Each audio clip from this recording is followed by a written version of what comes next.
You're live. All right. Well, welcome everybody to the February 2022 meeting of the Urban Forestry Commission. My name is Amy Smith. I'm the chair. Nice to see everybody here. So we'll do our full introductions of everyone present at our meeting in just a moment. But I wanted to start, I guess, do I have to formally call it to order, or does that just happen? Because what do we do there? We have to like vote it to order, or? No, you just call it. Just call it? Okay. So I call the meeting to order. We will talk about my lack of knowledge of actual parliamentary rules and procedures a little later. But all right. So after we are called to order, I would like to introduce our newest member of the Urban Forestry Commission, and we'll all introduce ourselves as well. But starting with Zoe Hoyle, our newest member, taking the seat emptied after Steve Hendricks had to leave us after his long tenure. So Zoe, if you just want to introduce yourself. I'm Zoe Hoyle. I could never fulfill Steve's position, so I don't see myself as that. But I'm really looking forward to working with the Forest Commission. I worked for the Forest Service Research Station for many years, retired in 2016, and actually worked freelance on some of their national urban forestry materials for about a year after that. So hopefully I can be of help. Well, thank you so much. We're excited for your expertise to be part of our commission. So thank you and welcome. So we're just going to go around and I'll just call on the commission members and others to introduce themselves. So again, I'm Amy Smith on the chair, and Dawn is here. Hi, Zoe. Welcome. I'm Dawn Chavez, the Executive Director of Asheville Greenworks and the Vice Chair of the Urban Forestry Commission. It's great to have you. Thanks. All right, Patrick. Patrick Gilbert. I'm a member of the Urban Forestry Commission. And Zoe, we're glad you're here. Ed Macy spoke really highly of you. So I'm sure you're going to be a fabulous member of the commission. Welcome. Thank you. All right, and Cecil. Former city council member and liaison to the former tree commission for, I think, all 8 years I was on council, and now a member of the Urban Forestry Commission. Welcome, Zoe. Thank you. All right, and Perrin. Hello, I'm Perrin DeYoung. I've been serving on the Urban Forestry Commission for about 2 years, a little over 2 years now, and with a specialization in the open space amendment. Mm-hmm. All right, thank you. Ed. Yeah, I'm Ed Macy. Hey, Zoe, it's really great to have you on board. Zoe and I retired from the Forest Service the same year, but our paths have crossed many times before that. And I'm really glad that urban forestry's rubbed off on you. It's really exciting to have you on our team. I think you'll be a great asset. Thanks. Thank you. All right, and Sharon Summerall, our other member, is absent today, but she was excited. She said that you were joining us, and I'm sure we'll see her around next time. All right, so introductions. Kim Roney is here. Good afternoon. Welcome, Zoe, and thank you all for your service. My name is Kim Roney. I'm the City Council Liaison to the Urban Forestry Commission. Thank you. All right, Nancy. I'm Nancy Watford. I'm Stormwater Supervisor in Development Services Department and the Staff Liaison to Urban Forestry Commission. Thank you. And Haley. My name is Haley Mahoney. I'm a planning technician with Development Services Department, and I am a staff assistant to the Urban Forestry Commission. All right, I see we have Ben Woody. Hey, everybody. Good afternoon. Ben Woody, Director of Development Services Department. Thank you. And Chris Collins. Hey, good afternoon. I'm Chris Collins with the I manage the Planning and Development Division in Development Services. Thank you. And we have Mark Foster. Hi, Zoe. Welcome aboard. I'm the City Arborist with Public Works Department, so I oversee the tree crews and roadside vegetation management. All right. I see Vidila. Hi, Zoe. My name is Vidila Satlika with Planning and Urban Design. long-range planning. Thank you. And let's see, Jennifer Blevins. Hi, I'm Jennifer Blevins. I'm an urban planner with the Development Services Department. Thank you. And Tyler Kelly. Hello, Zoe. I'm planning technician with Development Services. Nice to meet you. And let's see, Aaron. I don't think we've met. Are you with the city? Hey there. No, I have an alternative compliance request. Oh, okay. I'm Erin, and I've got a small business that I'm opening in West Asheville called Story Parlor. Okay. Well, thank you for joining us. We'll get to your alternative compliance in just a moment. Thank you so much, y'all. Thank you. Did I miss anyone who's with us in person or in our virtual meeting? I think that's everybody. All right. Thank you. So next we have the minutes from our December meeting. We did not have a meeting in January. So go ahead, Perrin. Yes, so there is an inaccurate statement in the minutes. It accurately says that we voted, 4 members, Amy, myself, Cecil, and Sharon, voted for my motion to oppose the open space amendment. But then it says that the motion failed by a vote of 4-3. So the minutes are backwards in that respect, and it needs to reflect that my motion carried by a vote of 4-3. And I just want to take this, so I can't vote for the minutes for that reason. That's a pretty big problem with the minutes right now. And I just want to take this opportunity to point out, this seems like the moment to mention it, that there has been a steady stream of misinformation about the open space amendment, and all of it for the past 2 years since I've been involved in this subject. And all of it cuts to the advantage of those who are advocating for the open space amendment, and it cuts to the disadvantage of those who are opposing the passage of the open space amendment.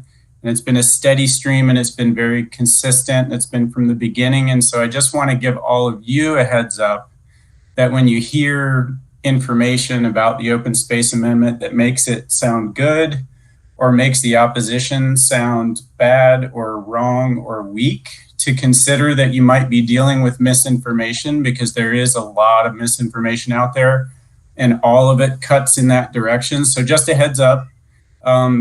Before passing along information that fits that profile, maybe seek a second opinion, check it out, make sure that it's actually true before you pass it on. Thank you. It seems consistently pro-development. So hold on. Sorry, I think that discussion is actually better served later on the agenda when we talk about the open space amendment. So appreciate you bringing it up, but let's save that for a moment till we get to that on the agenda. So Ed? I move that we approve the minutes with the correction as noted. Okay. A second? Second. Thank you. So we'll do a roll call vote. So aye is to approve the minutes, no is to oppose it with the revision correction for the vote. So would it be true to say that Zoe should not vote since she was not at that last meeting, correct? So anyone else except for Perrin, because he proposed the change. Kim, go ahead. So this is a tricky situation that I've also been in, but any abstention is counted as a yes, unless you have a reason to recuse yourself that's voted on for the group. So just so everyone knows that if there are any abstentions from the vote, they will be counted as yes. Okay, thank you. So Dawn. Aye. Patrick? Aye. Ed? Aye. Cecil? Aye. And that leaves me, I vote aye. So the minutes are approved with the correction. All right. So next we do have our alternative compliance for 227 Haywood Road. So I don't know who from the city will be kicking that off. That's going to be me, Jennifer. Okay. Give us a moment. I think Nancy's pulling up your presentation.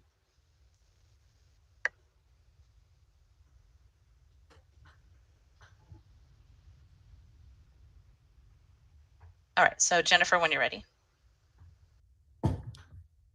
So this project is located at 227 Haywood Road on the corner of Haywood Road and Howard Street. and it's for an adaptive reuse to establish a new meeting lecture space in the existing vacant building. And we do have a level 1 site plan currently under review. The only landscape standard applicable to the project is the requirement for street trees, and 1 street tree would be required along each frontage. But they're faced with some challenges. As you can see, the building is built out to pretty much the property boundary line. The sidewalk there along Haywood Road is just under 5 feet wide, so does not allow room to place a tree grate. And then on the other side, they have this very limited space between the building wall and the street edge. You can see with the vehicle there, the travel lane is right there.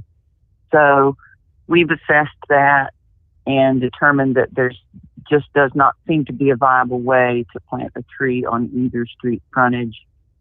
You might be able to squeeze one in there on the Howard Street side, but there are existing utilities, and that's going to be a real challenging location due to the building wall and the street edge being so close together. And that's all I have, unless any of you have any questions for me. All right, this looks like questions and discussion. So Ed? Yeah, the question I have is that asphalt parking lot associated with the building, because it seems like it's a really thin layer of asphalt and it wouldn't take much to make a cutout past the building in the parking lot area behind the sidewalk to plant a couple of street trees. It is not actually associated with this property. This building is, the building is the parcel. It's built out to the parcel boundary line. I know it looks sort of all like one site. Okay. But this building is on its own parcel and built out to the property boundary line. Okay, thanks. Mm-hmm. Okay, any other questions? This might be a really obvious thing to ask about, but is the applicant the owner of the building? I believe she is the prospective tenant. Erin, can you help me with that? Yeah, we just purchased the building in December. Okay. Well, just on that note, I don't want to short circuit anything anyone else wants to say about trees, but maybe when we're done talking about trees, I have a suggestion. All right, were there any other questions for the applicant or for Jennifer? So Perrin, I guess if your comments related to this site. Yeah, so Ms. Claire, I just, what I see is that on your property, there is just that one little strip of grass on Howard Street, it's called. And so I saw the little birdhouse on the side of the building, and that's great. Maybe you could consider, instead of, and this doesn't have anything to do necessarily with your alternative compliance, but maybe you could consider using that little strip where you could plant some maybe perennials or other wildlife habitat food, for pollinators, that kind of thing. The space could be used to benefit bees and butterflies and birds. So maybe that's the way that could be our consolation prize instead of trees. That sounds good to me. There is a parking, just to kind of add on to some of the restrictions on the Howard side street, about like halfway down the building. There's often cars parked there. So it's really kind of just like maybe a third where we could do ground cover like that. And I see people drive over it all the time, but to put something hardy down there, I would love that just for the beautification of the space. Yeah, whatever you can do with the space you have is better than what we've got today. So, yeah. And as Perrin said, that is not related or contingent upon the decision on the street tree alternative. So is there a motion for this? We do have a caller on the line. Let me just see sure. if they have public comment related to this. Caller on the line, if You have public comment related to this case. Please press *3 now.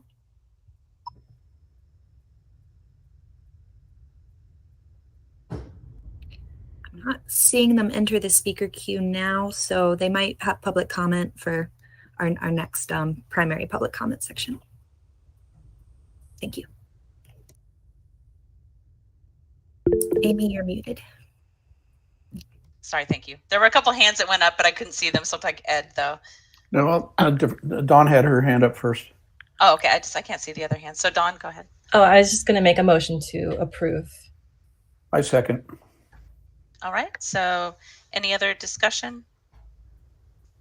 So we're all good. Okay, we can vote. All right. So the motion is to approve the alternative of no street trees on this project. So Dawn? Aye. Patrick? Aye. Ed? Aye. Cecil? Aye. Perrin? Aye. Zoe? Aye. And I vote aye. So that passes. Thank you very much to the applicant and Jennifer for being here. Thank you all so much. Appreciate what you're doing. Thank you. Thank you. All right. So that does bring us to public comment. So Haley, if you want to see if they're ready. Caller, if you have public comment, please press *3 to enter the speaker queue.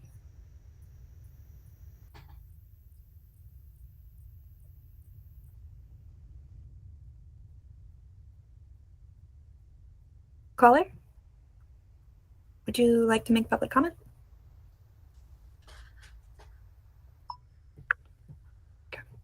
I think that he might just be listening in. Okay. And then I saw that there were public comments. Are those the ones that were late from last month that were in the documents?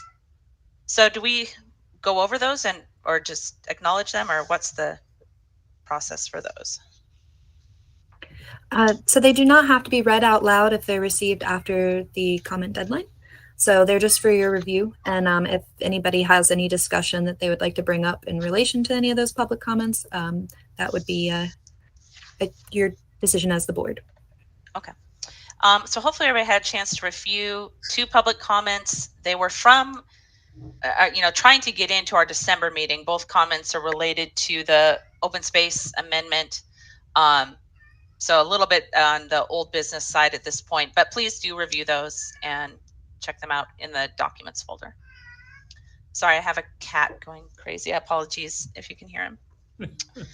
Oh man, cats. Okay, so next we have City Arborist report. Mark posted some information for us. Did you have anything to go over? Or does anybody have questions for Mark? Do we lose Mark? Is he still here? No, I'm looking right at you. Where? There you are. Okay, well, thank you for your report. Perrin, did you have a question for Mark? Yeah, Mark, thanks for these reports about tree planting, and as it goes on, it's just great to be able to track what's happening. I was just wondering, one of the ways that we track tree planting progress is by the numbers of trees, like some of the goals that are being put forward to City Council have to do with the numbers of trees. And I was just wondering if you could add those to your reports as we move forward, in addition to the square footage of canopy that's been planted. I'm not sure I really follow you. I'm not involved in some of these goals you're talking about. Oh, I'm just talking about the tree planting report that's on our agenda for today, that it talks about trees planted in terms of square footage area of canopy planted. I'll jump in there, Perrin. Yeah, that's not, Mark, that's through only the tree protection ordinance. That's separate data that's collected. Now we can talk to Mark. We don't have that I know of a reporting for trees that would just be on, public property that would be in Mark's realm, street trees and things like that. So I don't know, Mark, if that's data you collect. Yeah, when I do my annual planting, I do fill you all in with, the trees that I've planted. So I'm not hiding it from you or anything. Yeah, that's right. Usually spring and fall, we do get your numbers. That's right. Yeah. just not an Okay, ongoing sorry. list. Yeah, I just Alrighty. attributed the report on our agenda to you, but I guess that didn't come from you. Sorry about that. No, I've kind of been occupied with getting the trees out of the road so you can get around. That's that's been a major focus of mine in the month of January.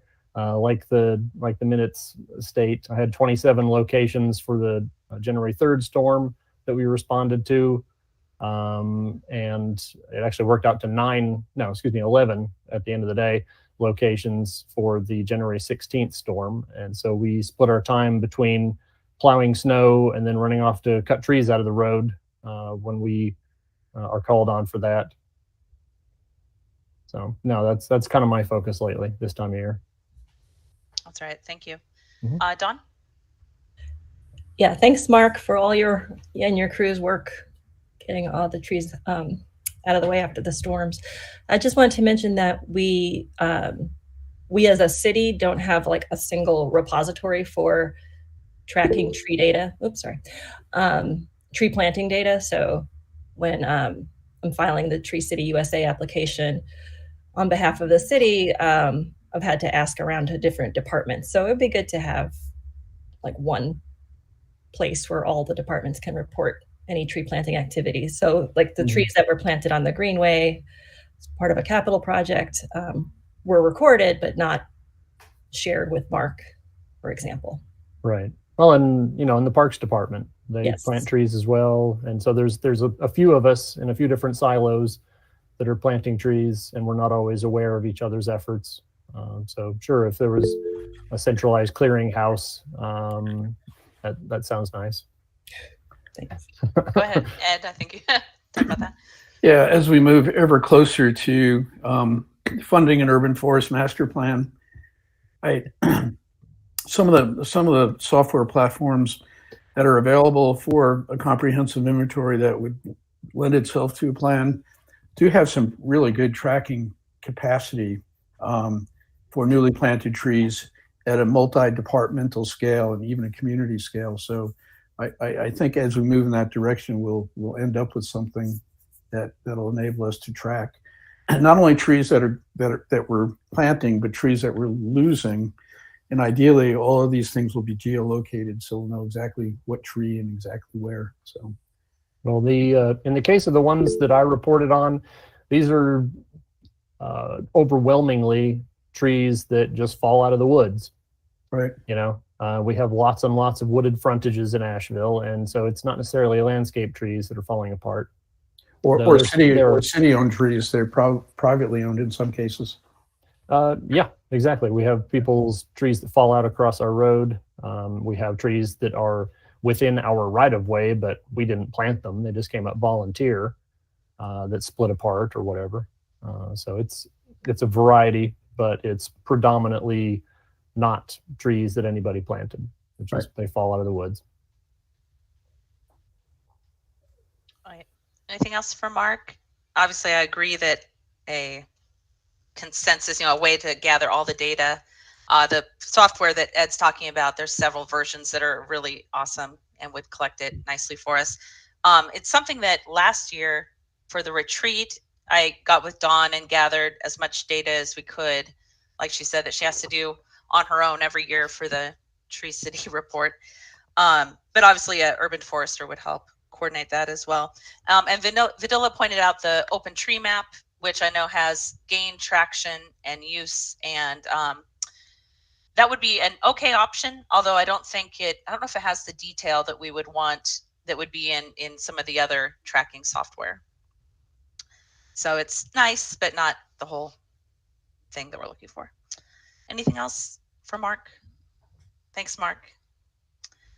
All right, so next is the report that you can see, DSD TPO report. That is specifically related to the tree canopy protection ordinance and what we've been tracking so far for last year since that ordinance was implemented, with some of the data that they're able to collect. I know this is not everything you might want to see in data collected with the ordinance.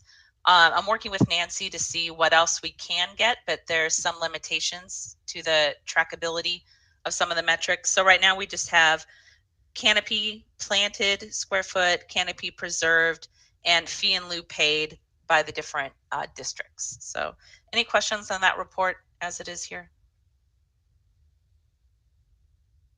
When we get to our retreat that we'll talk about coming up here soon, we can talk about some of the other things we might want to see on this report and then see if it's possible to get other metrics. But go ahead, Ed.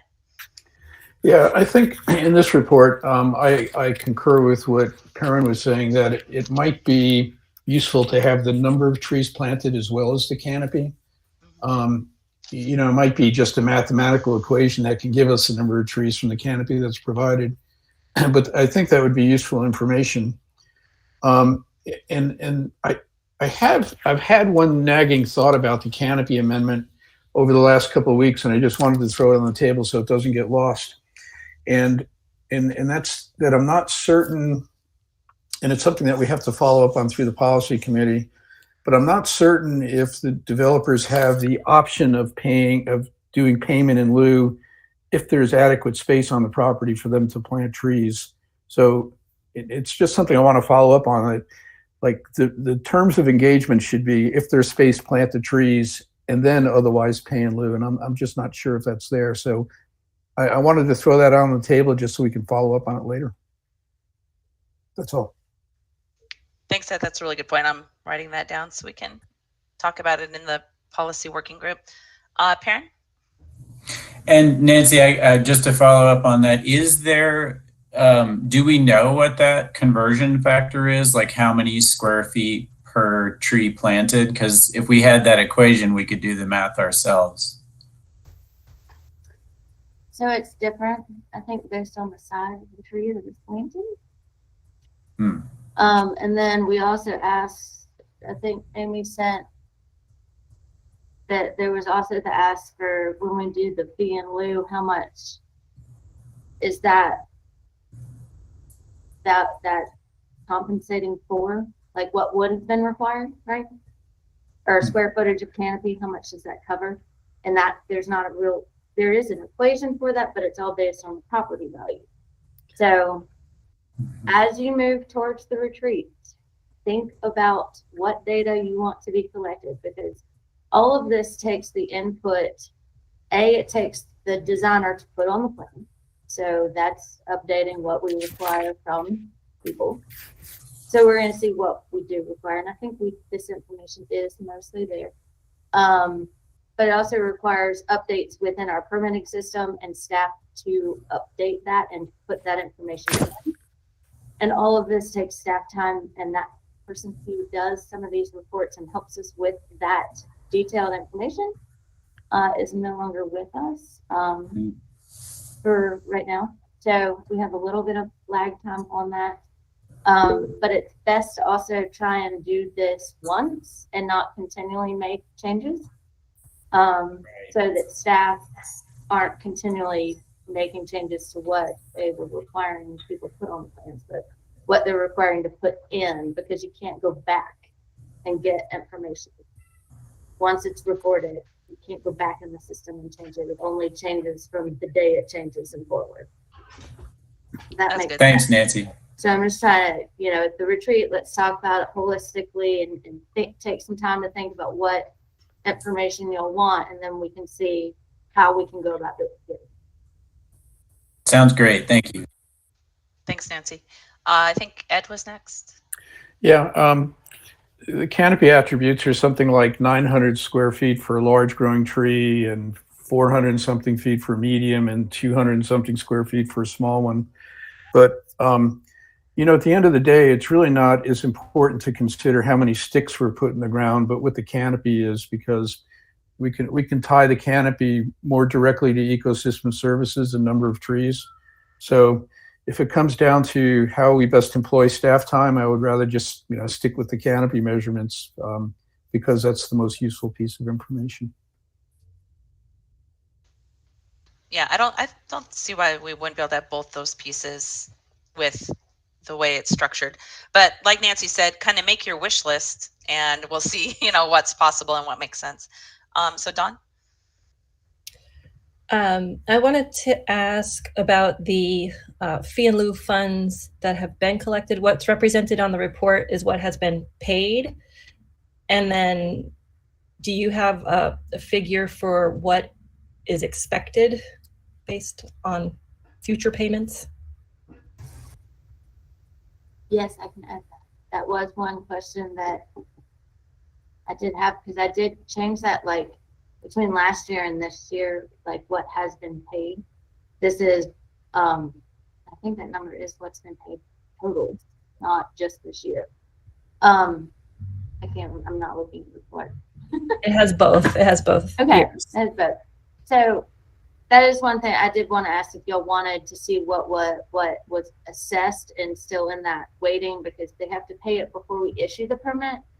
And some projects don't go to issuance, so they don't come to fruition. So, but I can definitely add that number. Okay. I think it's helpful to know. I think it's really helpful to know what has been paid, because I thought there was a much larger figure than what's there.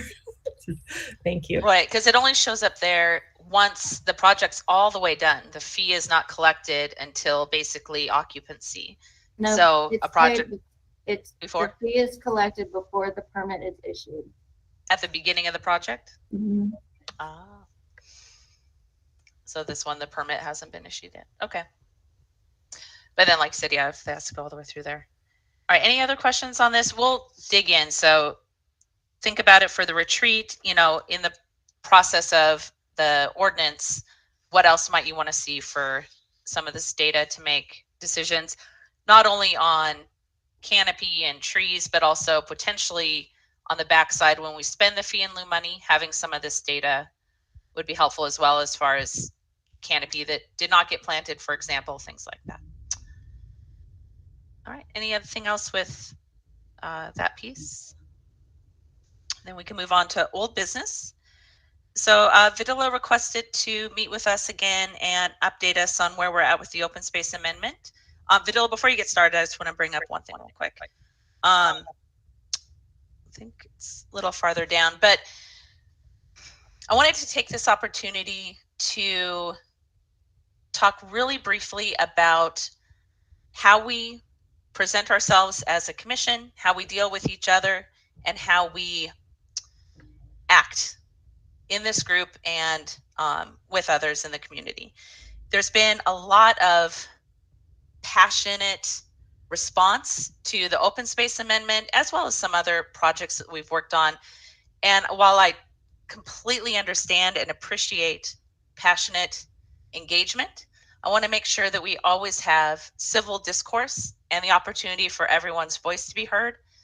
When we get to a vote, you know, I don't want the loudest voice in the room to be the only voice that's heard. We need everybody to have a space to be able to communicate and have differences of opinion in this group, while collecting feedback from the community and our own opinions to come along to where we end up with a vote on this or any issue.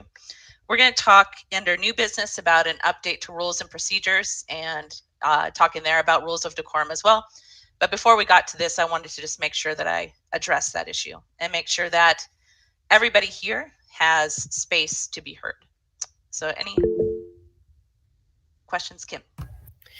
I just wanted to say thank you for your leadership, Amy. There have been some really difficult, challenging conversations in the organization and in our community. And thank you for the way that you lead. Thank you. If one thing felt like a failure this year, it was that, but I appreciate it. So hopefully that's all we have to say about that. And we can continue to be engaged and respectful and move forward. All right, Vidila, thank you. Thank you, Chair. My name is Vidila Satvika with Planning and Urban Design, and I promise to be brief. I know you guys have a lot more to talk about, so this is just a short update, just about, I think, 6 slides. So let me get into it. So we had an idea for an addition to the code, and I wanted to share that with you all. as you will remember, the current standards today are here in front of you for subdivisions. So this is a proposed change just for subdivisions relating to the open space amendment. And today we have a requirement of 20% open space, and there's actual site plan that shows the proposed open space being tucked in behind properties on some land that isn't great, isn't easily accessible because it's a little bit more challenging with topography. What we are proposing is to reduce the total amount of open space to 10 to 15%, depending on the quality of the open space. And a key change for subdivisions is that it has to face the street, so that it's not all tucked away behind properties, that there's actually a presence to open space so that people can identify clearly where it is, so that if they have a community barbecue or something, that it's on the street. The new addition that we're considering that I wanted to float with you all is an alternative for subdivisions. And that alternative is that instead of providing the open space, as you're seeing in yellow, that we would allow the developer or property owner to instead increase the total tree canopy by 10%. So they would get to choose whether they want to provide, if they had the better design, 10% open space on the street, or just adding to their total tree preservation 10% in addition to what they already would have to provide. I think that that developers would tend to choose this option because there's no requirement that it is located adjacent to the street frontage, which is a premium for development because that's potentially even a parcel to sell a new home. So in my mind, more people would choose that, which would mean generally a greater amount of preserved trees. And what that would look like, this is just my cut and paste summary of tree canopy preservation.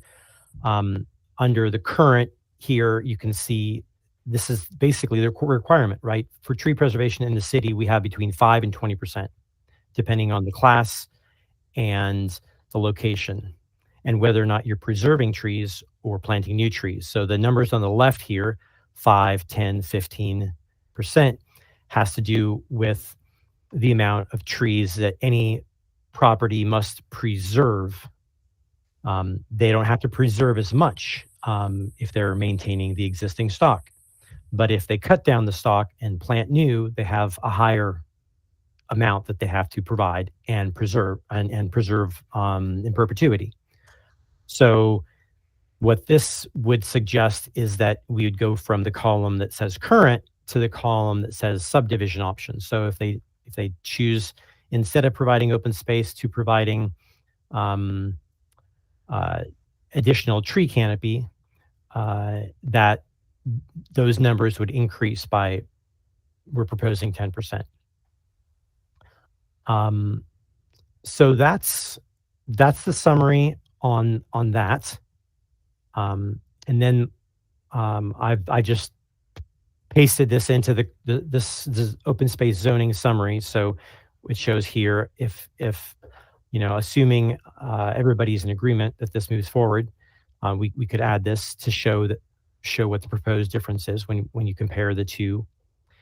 And then to give you an update on the next steps, I notified you by email, but I wanted to notify you all here in this public forum that there will be a city council open space public work session on Tuesday, the 8th of March from 2 to 4.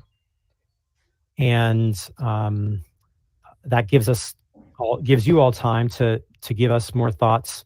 And we'd go to planning and zoning sometime in the spring. I'll turn it back to you. All right, thank you, Videla. I have a quick question to kick us off. Oh, he's on another call. And then we'll take questions from the group as well. I'll wait till he's available. All right, so the public works session, are you back, Fidel? All right, I have a question for you. So if a subdivision chooses the canopy option, where do those trees have to be located? Not on the private lots, right? Do they still have to be on other parcels of the pieces of the subdivision? Yeah, I think they would comply with the regular language of the ordinance. So it would have to be within a designated tree canopy preservation protection area that is identified on the map as such. Okay. It wouldn't be, they're not allowed to be on separate parcels of private property. Okay. All right, Ed.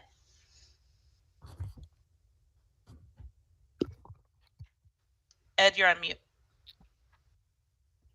Sorry, just to ask the same question more thoroughly or in a different way. Let's assume that the subdivision is 100% wooded. So the builder's going to knock the trees down in for the road and put in the building strips and utilities, things like that. When I've worked on subdivisions like this, typically the builder has been required to save trees in the lot setback areas or in the rear yards, which over time, those trees are incrementally lost because people like backyards for their kids and lawn and things like that. However, the setbacks become sort of, in many communities, sacrosanct. You just can't take protected trees down.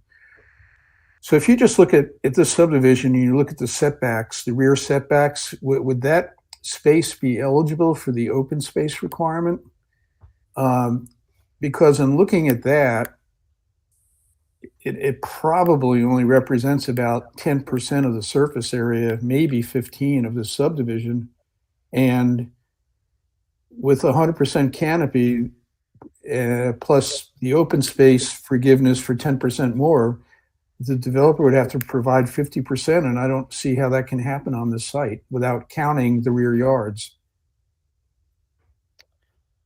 Let me go to this slide, I think, is what maybe is more appropriate. So we do not allow open space to be counted on individual parcels. So setbacks would not count. You're asking about open space, right? That's correct. So it's a subdivision, which would be suburban Class C. Class C, if it's 100% canopy, the subdivision option would be 25 to 40% that we're increasing by 10. So no, I'm sorry. No. The current regulations in Class C for 76 to 100%, they currently have to either preserve 15% or plant 30% new trees.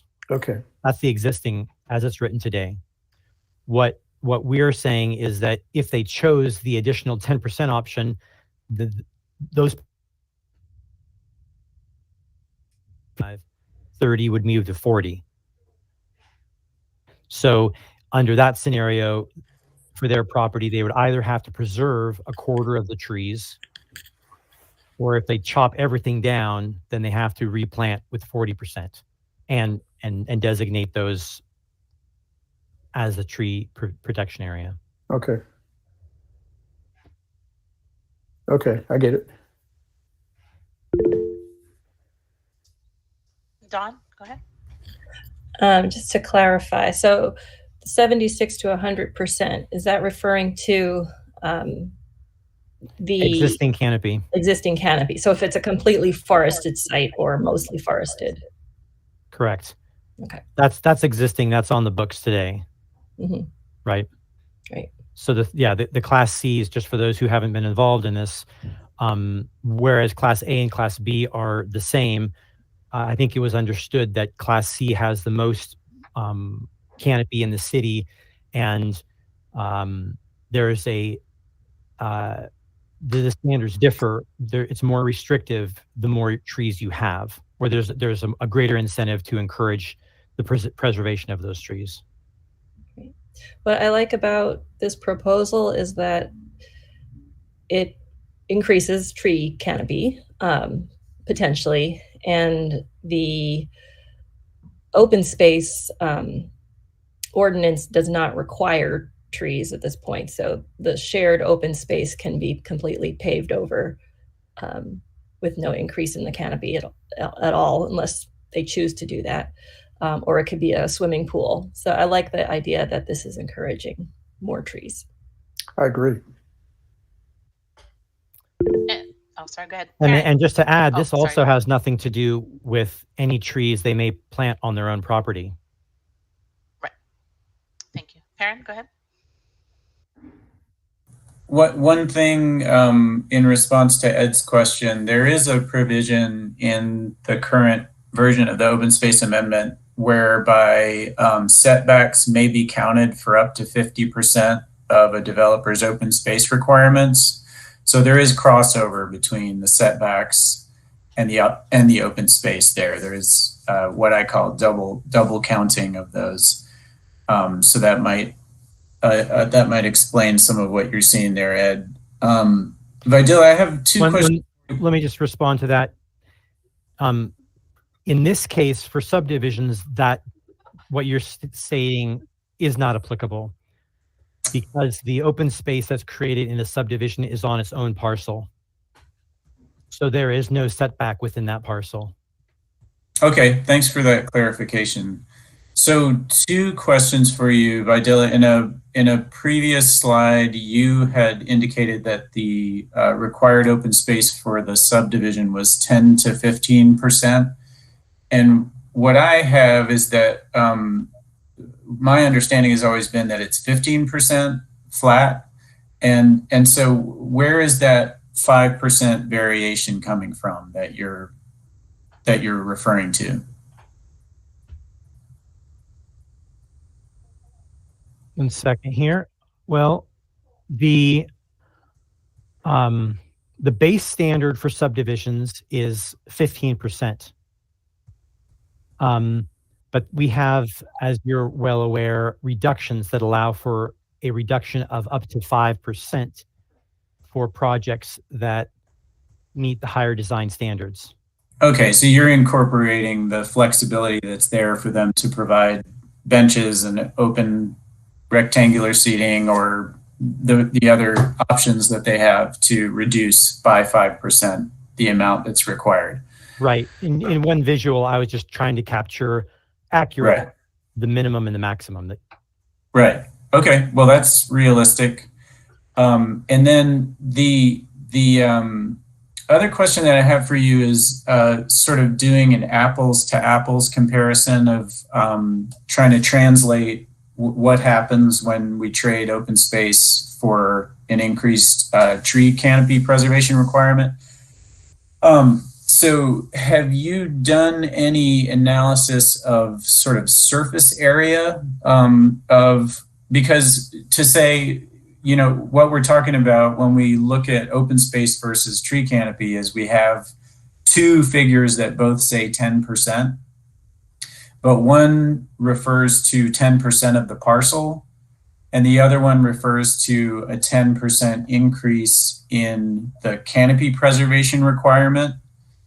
And so what I'm trying to wrap my head around is if you increase the canopy preservation requirement by 10%, what area does that translate to? And is it anywhere near 10% of the parcel? My sense is that because most of these parcels we're dealing with are not fully forested by 100%, a 10% increase in canopy coverage would be significantly less area conserved on site than 10% of the overall parcel being left in open space. If it, you know, this is theoretically saying that it's not paved over. So the 10% increase for the subdivision option is a 10% increase in relation to the parcel. Because the slide that you're seeing now, for example, these percentages are based on the parcel. So if let's just take Class B to have a very specific example. Class B, under the current scenario, if you are going to maintain existing trees, you have to preserve 10% of the trees 10% of the parcel, correct? So if the parcel is 100,000 square feet, you have to preserve 10,000 square feet. Is that right? Can somebody who's familiar with the TPO chime in and say if that's right or not? I believe that's correct, but Chris Collins is the expert. There you go. Yeah, that's correct. So what we're just saying is that that number for the entire parcel increases by 10%. So now it's 20% of the parcel. So it is apples to apples, except that in a way, I think you're getting more if somebody chooses the subdivision option, because the way that we've written how open space is quantified on the subdivision, it's taken after the right of way is excluded. Mm-hmm. Okay. So, yeah, looking at this map, let's say they chose the extra tree canopy preservation. I know you addressed this before, but I didn't totally understand the answer. What's the difference in terms of where these trees would show up? You said that they would be on site, correct? There would be like a dedicated area of the subdivision that would have the either preserved trees or newly planted trees, but that would be on site on the parcel. Is that correct? Right. That's right. Tree canopy has to be on the parcel, and they have to designate it, and it has to be set aside on the plat and to be preserved in perpetuity. So like on this map, would we be talking about, let's just say theoretically, it would be like this gray area over in the right-hand corner, that it would be sort of a dedicated tree canopy zone? Yeah, let's just say that this is here. I'm just drawing it in here. Let's just say that everything inside of this little squiggle here is now going to be preserved. Then if you had to add 10% to that, you would have to, draw wherever those trees are and add that to your total. Now, it could be thought of in different ways. I mean, the open space doesn't preclude trees to go there. So, without spending too much time in the nuance of this, I think, tree canopy can overlap with open space. I think the big is going to be that open space requires them to maintain property on the frontage. And this will be a disincentive for them to do that, because they will most likely want to use that land for either adding a parcel or making the existing parcels that they have more evenly distributed and comfortable for better sales. So that's why you would think that they would pick the tree canopy preservation increase over the open space, because they could sell maybe another house or two, but still preserve some of that land kind of back off the street frontage. That's right. That's right. And in some cases, they may have to preserve in perpetuity the amount that the city requires. So by adding the 10%, you're just further protecting a greater portion of land in perpetuity.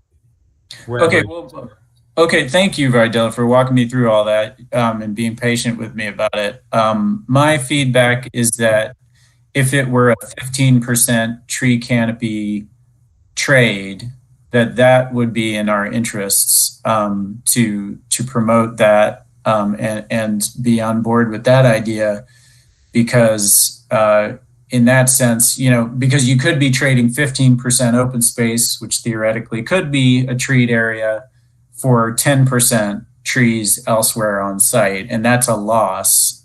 That's potentially a loss of urban canopy on site. So if it were an even trade, 15% for 15%, then that's something that I could agree to. My only thought there is that would be a slight disincentive for them to choose that option, because now they're looking at, I can potentially provide 10% open space, or I choose 15% tree canopy. But they still get to sell more houses, so there's still an Right. incentive for them to do it. Right. So it might not be as much of an incentive, but you're right. That incentive would still be there. All right. Thank you, Perrin. Dawn? Thanks, Fadila. What was I going to ask? Now I forgot. Have you floated this by developers to get their input on if this would be an incentive or not? No, haven't yet. We've shared this with NAC, with SACI, and that's it for now. And I've shared it with the Open Space Task Force. So some of the members of DCAG or Downtown Commission or other people who may know of developers and designers may have shared it. All right. Any other questions for Fadila? Can you go to the next slide with the public meeting? Sorry, the one there. There we go. So the open space public work session is on Tuesday, March 8th. That'll be right after our next meeting and the review in 2022. Is the task force still meeting as an entire group? So that is completed. Yes. Okay. All right. Any other questions for Fadila? All right. Well, thank you for updating us on that. All right. Next, talking about SACI's letter of support for the Comprehensive Urban Forestry Program. A couple weeks ago, I was able to attend SACI's regular meeting and gave them a brief presentation. They were running behind on their meeting, but a very brief presentation about the Comprehensive Urban Forestry Program and what we're asking for is a budget request for the urban forester and the urban forest master plan, and asked them if they would be willing to support us in our efforts. And they wrote a letter of support that is being sent to City Council, and they voted unanimously to support us in our budget request. So getting some good cross collaboration with other boards and commissions on our efforts. So we'll keep up our end, but I just wanted to let y'all know that SACI did vote to support it with a letter. And I don't think, I'll get the letter. We didn't attach it to the agenda for this meeting, but I'll get it and we can include it with the minutes so you can all see it. All right. Any questions for me on that?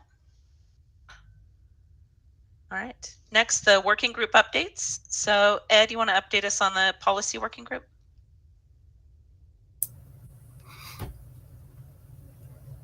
You're on mute.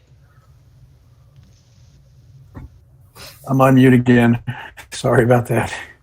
My apologies to Zoe because I'm sure this all sounds like Greek to you. But we'll get you up to speed. In fact, if you want to talk anytime offline, I can kind of brief you on all the stuff we're talking about to help you out getting up to speed. There's a lot going on with the policy working group. First, I want to start with Chapter 20. Patrick and I have been working on it diligently, and Sharon recently did a review for us as well, and it's ready now at this point to go back to the city for their review and for us to meet with the city to see what some of our steps going forward are. I will say that, moving forward, I want to talk a little bit about one of the offshoots from the open space work.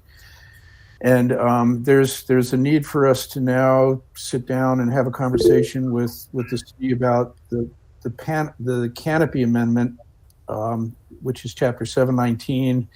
And there's an overlap between 719 and 711.3, and Chapter 20 brings that in a little bit. So what we're almost working with now is a Rubik's Cube of policy issues. So I think it's time for us to really roll up our sleeves and look at the relationships between these chapters and have the city kind of move towards finalizing the changes in Chapter 20, blow the dust off Chapter 19. Now that we're into it for more than a year, there are some patches that we need and some changes that we'd like to recommend. You can see how open space is affecting potentially the canopy amendment ordinance, and 711.3 might also do the same. So we're going to have this 30,000 foot holistic discussion on all this stuff while we're in the weeds at the same time. So moving back to chapter 20, Patrick, I think you had a comment. Yeah, I just wanted to let everybody know that I've asked Nancy Watford to set up our next meeting between the UFC Policy Working Group and city staff from Development Services and Public Works to start discussions on the revised Chapter 20 document, with the hopes that we can quickly get through this, reach agreement, and it'll be on the docket to send to the city council sooner rather than later. But I also think that, Ed and I did discuss this, well, the whole working group, or policy working group discussed this, that we would like to put this whole package of UDO amendments that Ed referred to, and bring it all to the city council at the same time, because they are interrelated. And I think if we did it that way, the city council would get a better idea of where we're going with all of this. Thanks, Patrick. Amy, do you want me to talk about the spin-off work on the landscape design and specification standards as part of this discussion? Yeah, that was the next thing.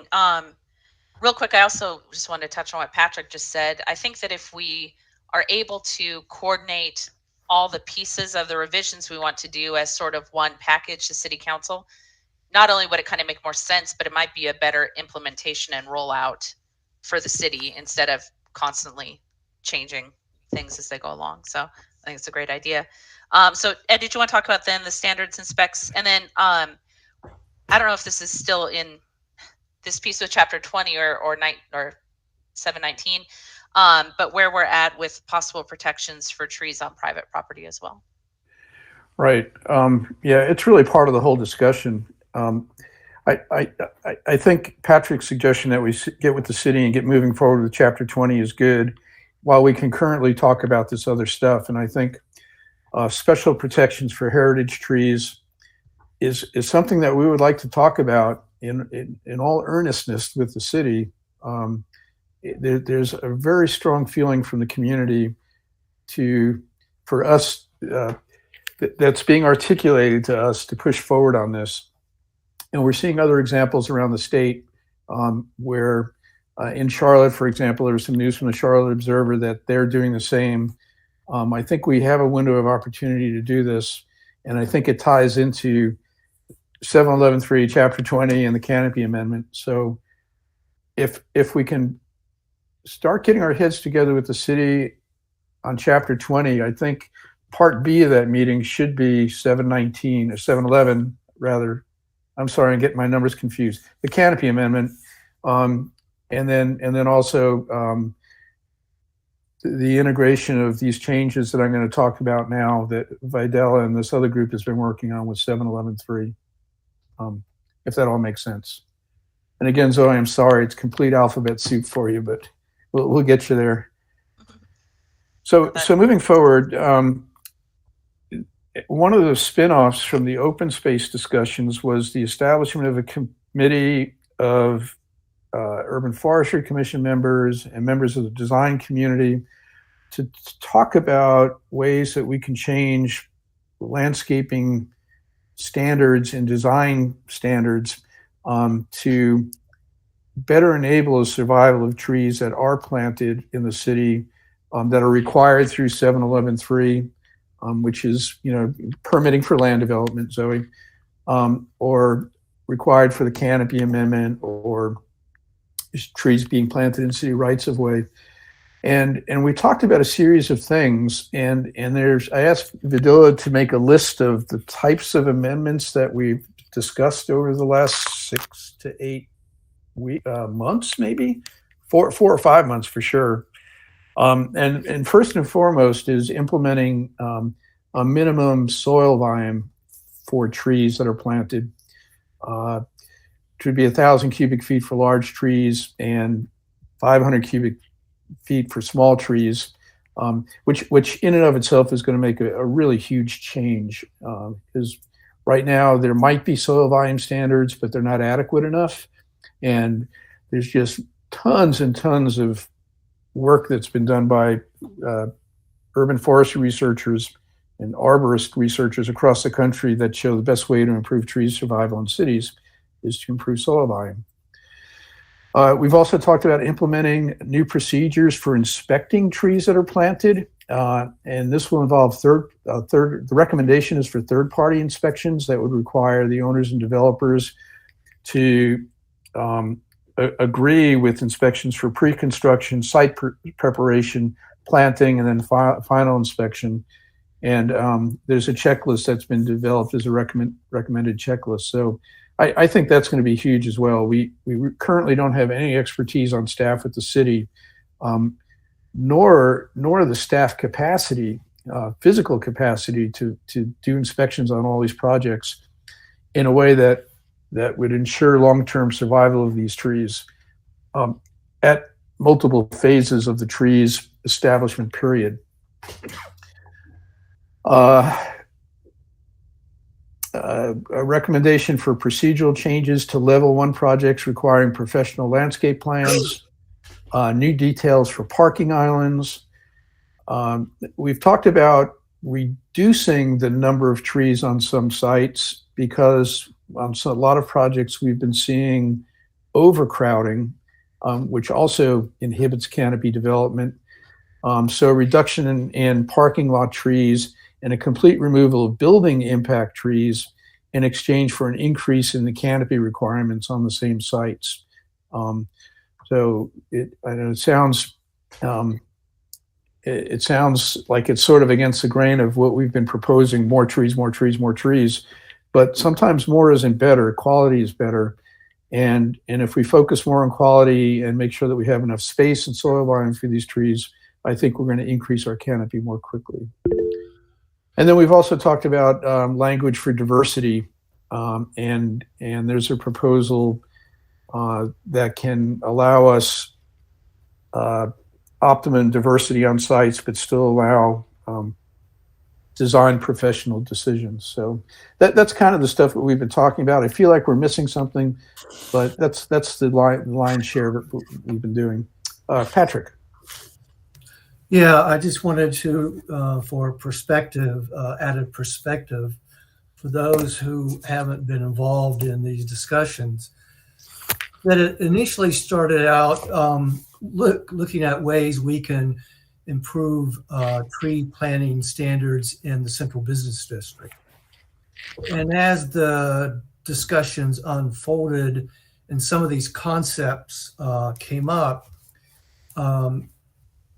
quickly realized that we had a good thing going here, and why limit it to the central business district? So then we moved into an agreement across the board to expand this to the whole city of Asheville. And I think that once these discussions are completed, and once these changes in tree planting standards, both in the UDO and to the standard and specifications manual, get adopted, this is going to have a profound effect on the city's ability to maintain, sustain, and grow our urban tree canopy throughout the whole city of Asheville. You're a silver-tongued devil, Patrick. Thanks for saying that. And I could not agree with you more. I think that to this point, the process has been a very good process. I have a lot of respect for the design professionals that are out there working for developers, but they're also concerned about good design. Having an open and candid discussion and understanding what some of our challenges are, and opening their minds to the best management practices, derived from science. I mean, it was if we continue in this direction, I think that we're going to see a lot more healthy trees in our sidewalks and much fewer dead sticks. So we're going to keep working forward on it. Any other questions? All right. I yield back to the chair. Thanks, Amy. Thanks for the update. That's all wonderful work that is going on. And just so everybody knows, I took Steve's place on the policy working group, at least temporarily. We will revisit all of our working groups at our retreat and just make sure everybody's where they want to be, but just a heads up on that. So the budget request working group, Ed, I have you down again. I don't know if Ed or Don or someone else wanted to talk about, or Patrick, where you're at with budget request working group. I yield to the lady from Greenworks.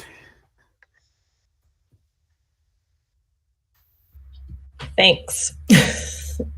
So the budget working group has been meeting to talk about how we can persuade City Council to include funding for an urban forester and the urban forest master planning process in the FY23 budget.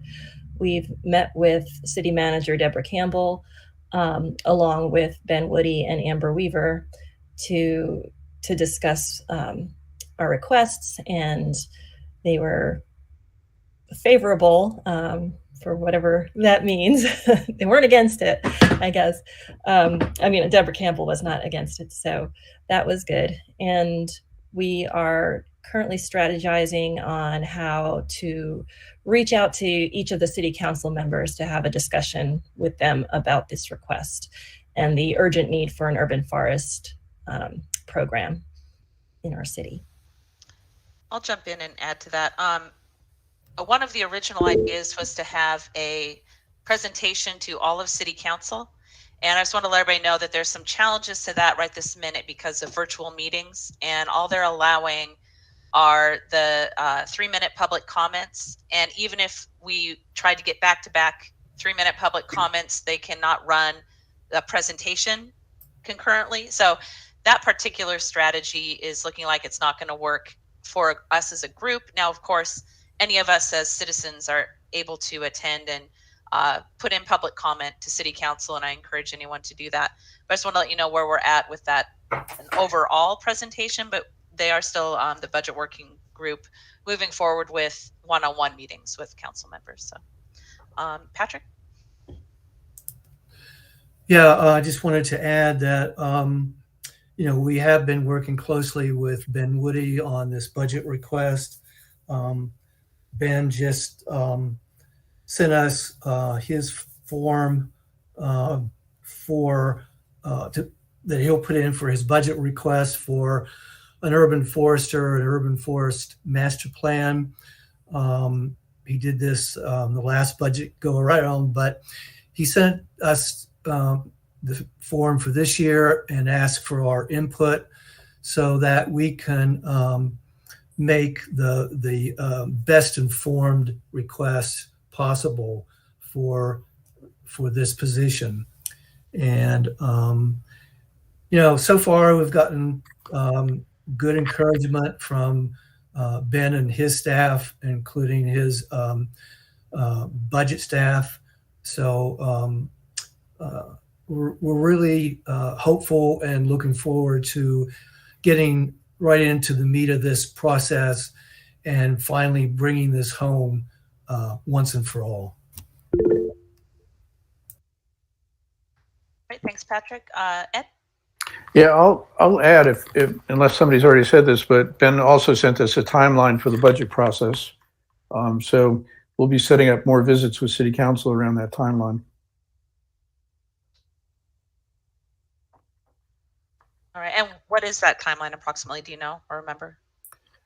Yeah, I could try to pull it up real quick. If y'all keep talking, I'll look for it. There's Ben. I'll save you the time. So the deadline for budget requests for me is February 18th, which means our deadline should be before that. Yeah. So obviously I want to be able to get it in. So doesn't leave a lot of time, but I would hopefully that a couple of days before the 18th, we can kind of have a final draft ready and go through one more time. And I will probably submit it on the Friday as most other department directors will also. So, yeah, February 18th. All right, thank you. Anything else on budget from anyone else other than the working group as well? Any questions? All right. Okay. Well, thank you for the update. So the Vermont Avenue Sidewalk Project, Capital Projects is not here, but they actually met with Ed and I to give us an update on Vermont Avenue. A lot of you probably saw that a survey went out to the community with 3 different options to get public feedback, just more feedback. They've been having meetings and collecting information from not only the residents on the street, but other neighbors as well. And so just wanted to let you all know that we have no other update now. They had just posted the survey when we had our meeting.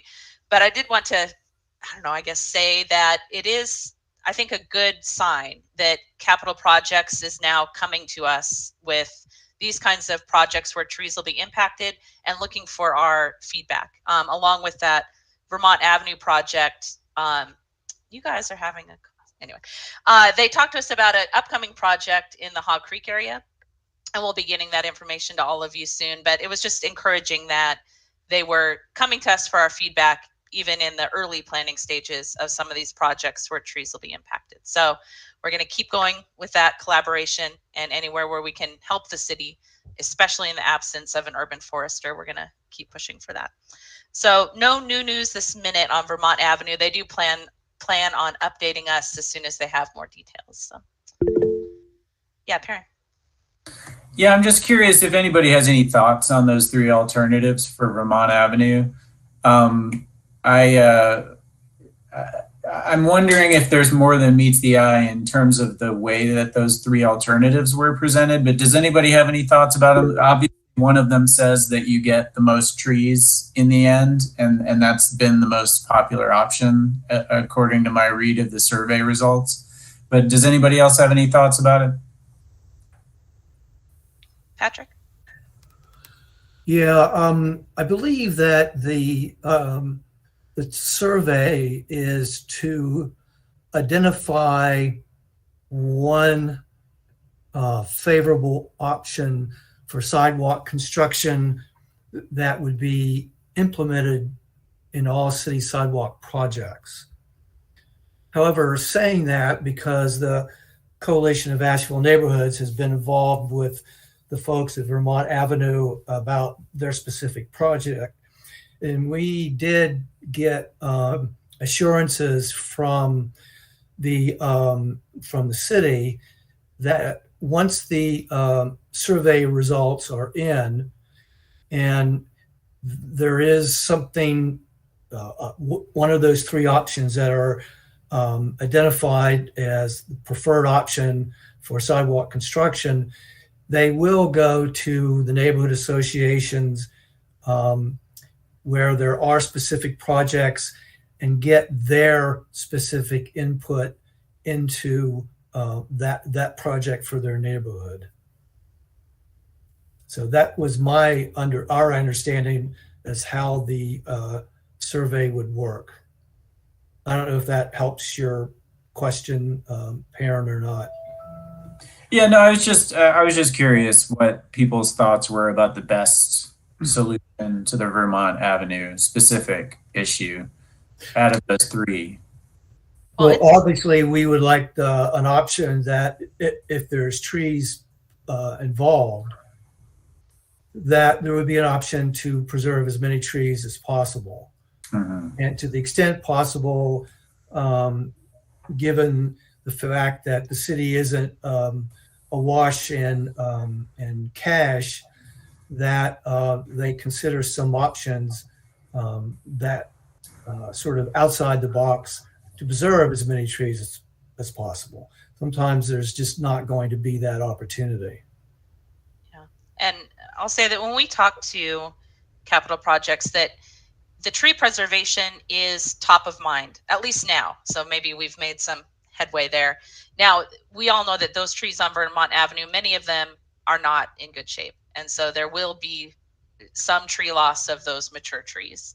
So the question is, a tree by tree analysis of what's savable and what's not, along with the public input of what their final sidewalk situation will be. So it's a tough project. There's not an easy answer that meets everyone's, optimum outcome. But I think what they will have in the end is a usable sidewalk, and that capital projects does have preserving as many trees as possible as top of mind. So we'll see.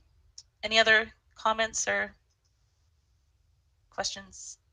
We'll get an update from them, I believe, at the retreat, possibly at the next meeting. Okay, awesome. All right, last on old business is the annual report. It's been written, and so I didn't remember this from before, but there was a little note in the letter that I got from the city clerk's office that it should be approved by the commission.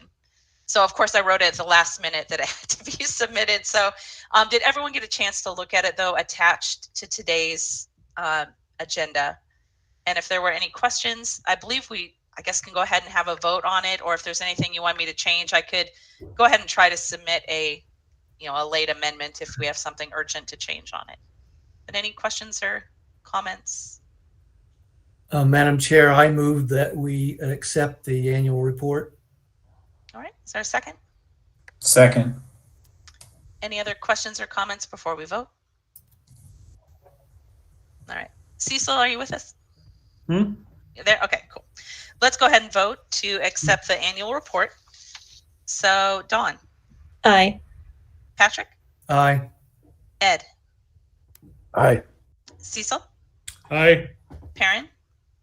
Aye. Zoe? Aye. Oh, I don't Should know I if your do vote that? counts. Sorry. Cancel. I just called it was going down the list, but actually, since you weren't part of it, you won't be included on that That's annual okay. report. So we'll do next year. And I vote aye. So that annual report has been approved and it has been submitted to the city clerk's office. All right, thank you. So for new business, so I briefly mentioned that we are working on an update to the rules and procedures. So there is not a really solid rules and procedures for boards and commissions. There's some guidance, but it's pretty vague. So I've just been doing my best based on what was, laid out by Steve before me, and, with city staff staying in the meeting and helping me out. But Nancy actually started the update to the rules and procedures, a manual that would be just for the Urban Forestry Commission, but based on other commissions. It kind of came out of the noise board as well, as they're a new group. So this at this point is just to let y'all know that we're working on that. Nancy, do you have anything to add? No, just that it was it was also Haley. We helped put it together. Oh, yes, thank you, Haley. I didn't know how much input you had on that. I appreciate that. Haley So at this the noise one too. So that's the Got it. So at this point, it's on me. I'm going to give it a once over. And then once we get to some sort of base level on that, then we'll bring it to the group for discussion. Patrick, go ahead. Yeah, I have a question to either you, Amy, or you, Nancy, or Haley. My understanding is that the rules of procedure generally would follow Robert's rules unless a board, commission, or a city council or a county commission would make changes to Robert's rules specifically to fit certain occasions or needs. Is that correct? So from my reading of the boards and commissions handbook, it really is vague. It just says that it is suggested that you may want to sort of follow Robert's Rules of Order. Right? And so, that's about how much I know about Robert's Rules of Order is that. So, so Patrick, it is suggested, but again, there's just not any clear-cut formatting that would make it, especially for a group like this, we're not going to have hours of training available, most likely, to get everyone up to speed on that kind of level of detail. So the idea of this kind of manual would be to make it more accessible to a, board and commission of volunteers, to have a format to run, something that would at least answer the high level questions. And then if it gets into something quite tricky, we could of course look up something along the lines of Robert's Rules of Order. But that's kind of where it's at, is to give volunteers an easier way to understand how the procedures would take place. Is that right, Nancy? What do you got? Yep, that is pretty much correct. And so the UNC School of Government has provided and Amy and I both have a copy of rules and procedures for local municipality group commissions, boards and commissions. And they actually put together a rules and procedures document that we have utilized to form these rules and procedures. So we're utilizing the North Carolina based information and tweaking it to fit this group and the work that this group does. So that's really what we're looking at. And we added as much detail as we thought we needed to. There's some additional we can add, or we can remove some of the detail that's in there. That's all up to you guys when we're at the retreat to kind of decide. But then after this rules and procedures group, it does also lean on Robert's Rules of Order as the kind of backdrop, and then the open meetings law, of course. But yeah. Thank you. Sure. All right. Any other questions on that? And we'll be sure to get you the copy in advance of the retreat to look through it. Cecil? Yeah, my sense is that Robert's rules are pretty simple. I don't think it requires a deep legal knowledge. I learned them in high school, in my high school student council. I mean, it's basically just kind of a procedural thing. You do this, you take a motion, you debate a motion, you vote on a motion. Anyway, yeah, that's all. So it's not as daunting as I think. I've really taken the viewpoint of running this like a business meeting, so apologies if that's not, but that's my background. You've done fine with that. All right. But we'll make sure to get everyone the draft that we have as soon as possible. So, all right. So last, we have our annual retreat schedule. I sent out a couple emails this morning just to kind of see if we could get a date. I'm working on a couple guest speakers, so I really want to get them our date and time, and then as many city staff as we can have come attend.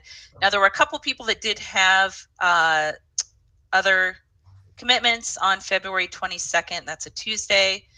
I'm guesstimating a 1 to 4:30 time frame. I don't think we need to go all the way to 5, but that gives us just that little bit extra so we can have a full, robust meeting. So so if we keep it on the 22nd, so far there was just one person that might have to come late and some city staff that might have to leave early. So is that acceptable, or do we want to look for an alternate date? I'm afraid of having it much sooner than that because of public notice and coordinating all of these different presenters and participants. We could also try a morning time, but one of our groups that's a guest speaker are in Colorado, so would change the time zone for them. So just kind of looking for feedback on what might work for everybody. Anyone have? 22nd for me. Yeah. That works. All right. So I guess it was just parent had a commitment, might have to miss the beginning. Is that? And I don't mind that. If time works for everybody else, then I'm happy to accommodate that. I just can't be there for the first hour. Okay.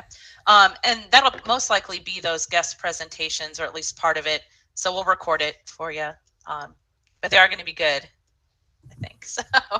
Okay, I'll catch them on the replay. Yeah, but we'll have our full, the discussion part between the commissioners will be the latter part. So we'll make sure you're there for all of that. And Sharon said that date worked for her. So if that is good for everyone, we're going to go with February 22nd from 1 to 4:30, and I'll coordinate with guest speakers and participants accordingly. So anything else on that? Oh, it will be virtual because all our meetings are still virtual. So, all right. Then if that's it, I just need a motion to adjourn. So move. A second. Oh, sorry, Ed, go ahead. I was just going to second. I'm sorry. Okay, great. All right, we just have to vote on it. Dawn. Aye. Patrick. Aye. Ed. Aye. Cecil. Aye. Perrin. Aye. And Zoe. Aye. All right. Oh, and I vote aye. So we are adjourned. Oh, I shouldn't say this after, but I did send out a request. If anybody has goals, priorities, or items for the retreat agenda, send them to me. So that is it. All right. Thank you, everybody. Good to see you.